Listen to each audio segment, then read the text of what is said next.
राधे राधे, जय श्री कृष्णा। आप सबका स्वागत है हमारे भक्ति चैनल पर। भगवान की कृपा से आपका दिन मंगलमय हो, इसी प्रार्थना के साथ इस वीडियो की शुरुआत करते हैं। आज के इस वीडियो में हम जानेंगे कि पौष का महीना कब शुरू हो रहा है और इसकी समाप्ति कब होगी, और इस महीने में हमें क्या करना चाहिए क्या नहीं, और पौष के महीने का क्या महत्व है। मार्गशीर्ष या अघन मास की पूर्णिमा के दूसरे दिन पौष माह की शुरुआत हो जाती है। हिंदू धर्म में पौष माह का विशेष महत्व होता है। पौष माह वर्ष का 10वां महीना होता है। धार्मिक नजरिए से पौष महीना भगवान सूर्य और भगवान विष्णु की पूजा उपासना के लिए सबसे शुभ और उत्तम माना जाता है। पौष माह गंगा स्नान, दान, व्रत और ध्यान का विशेष महत्व होता है। पौष माह पितरों को तर्पण देने के लिए भी बहुत भी शुभ माना जाता है। आइए जानते हैं पौष माह कब से शुरू हो रहा है और इस माह किन किन नियमों का पालन करना होता है। हिंदू पंचांग के अनुसार पौष माह की शुरुआत 5 दिसंबर से होने जा रही है और इस माह का समापन 3 जनवरी 2026 को होगा।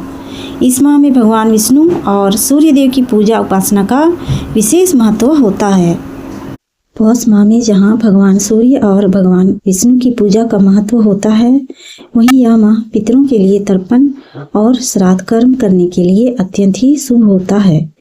पौष माह की अमावस्या पितरों के तर्पण के लिए विशेष माना गया है। पौष माह में ठंड अधिक रहती है और इस माह में तपस्या, साधना, ध्यान, योग और उपवास करने से आत्मिक शुद्धि होती है।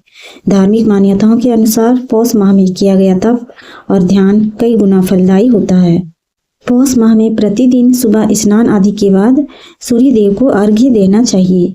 इसके लिए एक तांबे के बर्तन में जल लेकर उसमें लाल चंदन और लाल रंग के फूल मिलाएं और सूर्य देव को अर्घ्य दें और इस दौरान ओम सूर्याय नमः मंत्र का जप करते रहें। ऐसा करने से साधक को सूर्य देव की विशेष कृपा मिलती है। ऐसे में आप पौष माह रोजाना या फिर रविवार के दिन यह कार्य कर सकते हैं। आइए जानते हैं कि पौष के महीने में क्या करना चाहिए।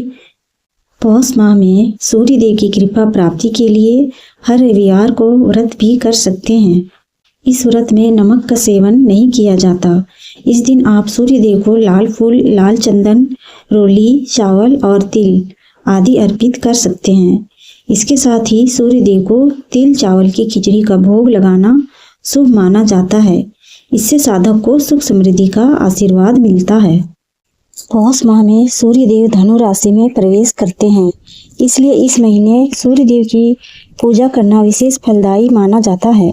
ऐसी मान्यता है कि इस माह में जप, तप, उपवास करने से साधक को शुभ फल की प्राप्ति होती है। इस माह में बहुत अधिक ठंड पड़ती है, इसलिए इस महीने में गर्म कपड़े का दान जरूर करना चाहिए। शास्त्रों में इस महीने के कुछ विशेष नियम बताए गए हैं। इन नियमों का पालन पौष के महीने में करने से घर में बरकत आती है। ऐसे में आइए जानते हैं कि पौष के मास में किन नियमों का पालन करना चाहिए।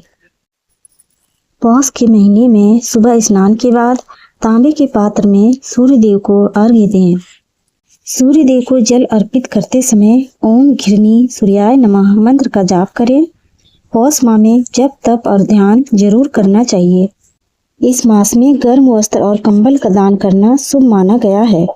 पौष माह में रविवार का व्रत करना बहुत शुभ माना गया है।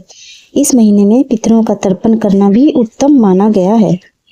पौष के महीने में भूल से भी ना करें ये काम। पौष माह में विवाह, जनेऊ, मुंडन संस्कार जैसे शुभ काम करना वर्जित माना गया है। इस मास में मांस मदिरा का सेवन नहीं करना चाहिए। इस मास में अधिक नमक का सेवन करना भी हानिकारक बताया गया है। पौष मास में मूली, बैगन, उड़द और मसूर की दाल और तली चीज़ों का सेवन नहीं करना चाहिए। ये वीडियो और जानकारी आपको अच्छी लगी हो तो वीडियो को लाइक, शेयर और सब्सक्राइब कीजिए।